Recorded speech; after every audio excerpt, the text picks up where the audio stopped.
Bismillahirrahmanirrahim. Assalamualaikum warahmatullahi wabarakatuh. Selamat pagi adik-adik. Bagaimana kabar adik-adik hari ini? Oh, alhamdulillah. Sebelum kita melanjutkan pembelajaran kita pada hari ini, alangkah lebih baiknya kalau kita membuka pembelajaran kita hari ini dengan sama-sama melafazkan al-basmalah. Bismillahirrahmanirrahim. Dengan harapan, dengan kita membaca basmalah tadi, Allah mempermudah kita memahami pembelajaran yang akan kita lakukan. Sebelum kita lanjut, adik-adik, ibu guru absen dulu supaya ibu guru tahu ada adik-adik yang tidak masuk atau gimana. Kita mulai ya adik-adik untuk absennya. Silakan didengar namanya baik-baik. Hifziatur Roi Hadir. hadir. Indayani Hadir. bagus. Kemudian Hafiz hadir. Bu. Hadir juga. Oh, itu kan Hafiz. Nah, Hafiz. Kemudian Farel.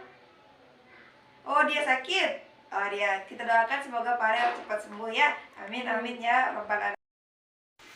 Pada minggu kemarin kan adik-adik kita sudah mempelajari tentang bagaimana cara kita menjaga lingkungan hidup. Kita akan melanjutkan pembelajaran kita dengan tema juga yang sama, yaitu bangga bertanah air Indonesia. Maksudnya bangga bertanah air Indonesia adalah bagaimana kita mencintai tanah air kita dengan cara menjaga kebersihan, mengetahui semua budaya-budaya yang ada di Indonesia, kemudian kita menghormati segala bentuk perbedaan yang ada di negara kita. Kemudian selanjutnya adalah bagaimana cara kita saling bertoleransi dengan adanya perbedaan-perbedaan tersebut.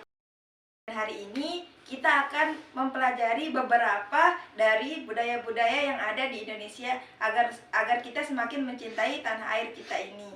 Oke. Seperti yang kita ketahui adik-adik, bahwasanya Indonesia itu merupakan negara yang sangat banyak memiliki kebudayaan. Kemudian dimulai dari gaya berbusananya yang berbeda-beda di setiap daerah, kemudian banyak tarian-tariannya serta kerajinan-kerajinan yang ada di negara tersebut. Maka dari itu, kita sebagai warga negara Indonesia sekaligus penerus dari generasi bangsa kita harus bisa mengetahui segala bentuk kebudayaan yang ada di Indonesia. Nah adik-adik, sekarang kita lanjutkan dengan pengelompokan untuk adik-adik sendiri supaya nanti ibu guru minta perwakilan dari kelompok-kelompok untuk bisa menunjukkan game yang akan kita lanjutkan setelahnya. Nah, seperti yang ibu guru katakan tadi, masing-masing kelompok diharuskan untuk mendiskusikan game yang akan ibu guru kasih ke adik-adik semua. Nah, silakan bagi ketua-ketua kelompok untuk maju mengambil game yang sudah ibu guru tulis dalam bentuk kertas ini. Sudah mengambil, masing-masing kelompok ada satu kertas yang nanti akan dijawab oleh perwakilannya masing-masing satu orang dari setiap kelompok. Sebelum kita lanjut adik-adik, sebelum adik-adik mendiskusikannya di kelompok masing-masing, agar adik-adik lebih semangat, agar adik-adik tambah ceria, kita melakukan tepuk dulu biar seru. Gimana, setuju? Setuju. Oke, kita mulai. Mulai dari tepuk anak soleh, biar kita semua semakin soleh, oke? Nah, kita mulai. Tepuk anak soleh. Aku anak soleh, rajin sholat, rajin ngaji, orang tua dihormati, cinta Islam sampai mati, Allahu Akbar. Nah, karena kita sudah tepuk anak soleh, sekarang giliran adik-adik mendiskusikan materi yang udah kakak sampaikan. Adik-adik tinggal buka kertasnya, kemudian diskusikan bersama teman-temannya. Nanti satu-satu perwakilan dari kelompok adik-adik akan maju ke depan untuk menunjukkan apa isi di dalam kertas yang udah kakak bagikan tadi. Sekarang kita mulai perwakilan kelompok. Adik-adik udah siap? Siap. Nah, bagus. Ini yang ibu guru suka, adik-adik kalau langsung siap. Nah, kita mulai dari kelompok Adik Indah. Coba apa yang disuruh dalam kertasnya dari kelompok 1, yaitu kelompok Adik Indah. Coba. Tunjukkan pakaian adat dari Nusa Tenggara Barat. Oh, sekarang tugas Adik Indah adalah mencari dari rumah pintar kita. Coba kita putar. Kita putar dulu. Di manakah pakaian adat yang berasal dari Nusa Tenggara Barat? Silakan ditunjuk di sini. Tunjuk yang mana? Wih, keren. keren, Adik Indah pinter. Coba baca yang di atas, apa katanya? Nusa Tenggara Barat atau NTB. Pinter. Kita kasih dulu tepuk jempol untuk Adik Indah. Tepuk jempol. Jempol kanan, jempol kiri, 2 jempol. Bagus. Nah, selanjutnya kita ke kelompok 2. Untuk kelompok selanjutnya nanti Ibu Guru akan minta lagi satu-satu, tapi minggu depan ya, karena waktu kita sudah terbatas. Jadi di sini adik-adik di rumah pintar ini adik-adik bisa masuk. Kemudian kalau balik, adik-adik bisa melihat bagaimana banyaknya kerajinan-kerajinan yang banyak di Indonesia. Tapi ini hanya sebagian adik-adik, dan untuk sisanya ada di dalam dong. Kemudian yang kedua, yang di sini kalau adik-adik bisa dibuka putar lagi, adik-adik bisa melihat jam karena biar bisa kita mengatur waktu. Kemudian seterusnya ada pelajaran matematika, tapi minggu depan ya adik-adik.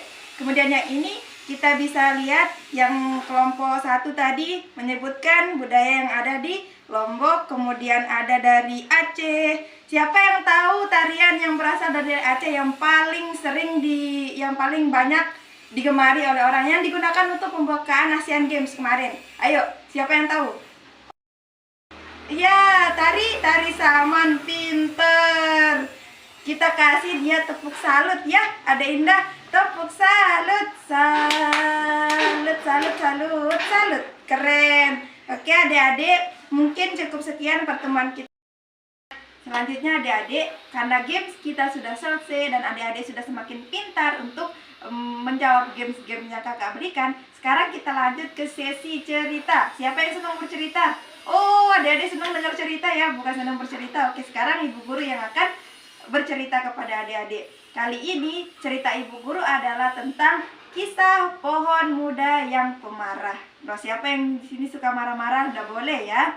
Kita lanjutkan ke ceritanya. Nanti setelah kakak cerita, adik-adik harus bisa mengambil manfaat dari cerita kakak. Dengan cara apa adik-adik mengambil manfaat dari cerita kakak? Adalah dengan cara adik-adik bisa menjelaskan pembelajaran yang bisa diambil dari cerita itu. Atau apa saja sih yang gak boleh kita lakukan dari mendengar cerita itu. Kita lanjut ke ceritanya. Tadi judulnya adalah kisah pohon muda yang pemarah ya. Pada zaman dahulu, di hutan belantara tumbuhlah 2 pohon. Kalau di hutan banyak pohon, tapi karena cerita kita adalah pohon muda, jadi kita ambil 2 saja. Hiduplah 2 pohon yang saling berdampingan. Yang satunya udah mulai berumur, sedangkan yang satunya adalah masih muda gitu. Nah, selanjutnya di pohon muda ini, karena dia masih muda, masih segar, masih sehat, banyak sekali binatang-binatang maupun tumbuhan yang ingin sekedar untuk bersinggah di dahan pohon tersebut. Yang pertama ada ular.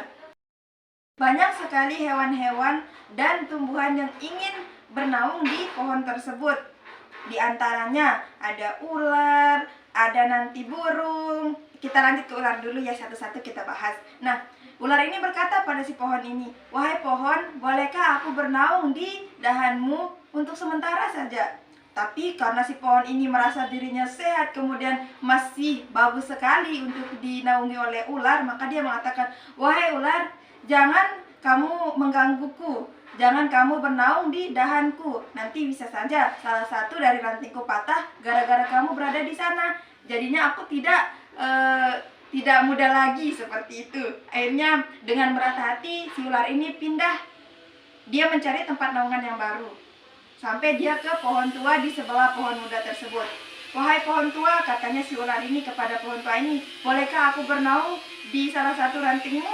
Maka si pohon tua ini menjawab, "Silakan wahai ular, kamu boleh bernaung dimanapun kamu mau di ranting-rantingku," katanya. "Terima kasih wahai pohon tua," kata si ular ini. Kemudian tidak berselang lama dari itu, datanglah sekelompok burung lagi ke pohon muda ini. Dia berkata, "Wahai pohon muda, bolehkah aku membuat sarang di atas dahanmu ini?" Maka si pohon muda ini menjawab, dia berpikir dulu, kalau burung ini sampai membuat sarang di dahanku maupun di rantingku, nanti bisa saja aku terkena kotorannya, katanya. Coba membuat sarang di pohon, berarti dia juga bisa membuang kotoran di sana.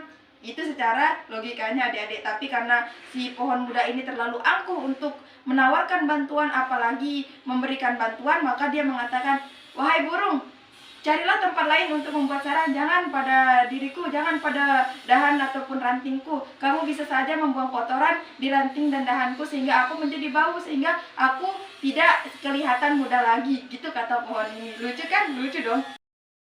Karena udah beberapa dari hewan-hewan ini juga meminta bantuan kepada pohon muda ini, tapi selalu ditolak oleh pohon muda ini.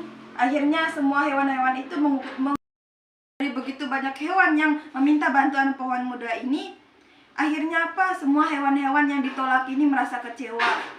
Dia pergi ke pohon tua menceritakan kejadian yang dialami di pohon muda. Beginilah kata pohon tua itu, sabarlah wahai penduduk hutan, aku selalu ada untuk kalian. Kalau kalian membutuhkan bantuanku selama aku bisa, maka silahkan ambil manfaat dari diriku. Begitulah kata pohon tua yang bijaksana ini. Nah, sedangkan untuk si pohon muda ini, karena dia terlalu takut dirinya kena kotoran, dia terlalu takut rantingnya yang indah itu terpotong ataupun patah gara-gara ada ular di sana, dia hidup sendirian dalam hutan itu. Walaupun banyak di sampingnya pohon yang lain, tapi tidak ada yang mau berteman. Tidak ada pohon ataupun tumbuhan yang mau berteman dengan dia.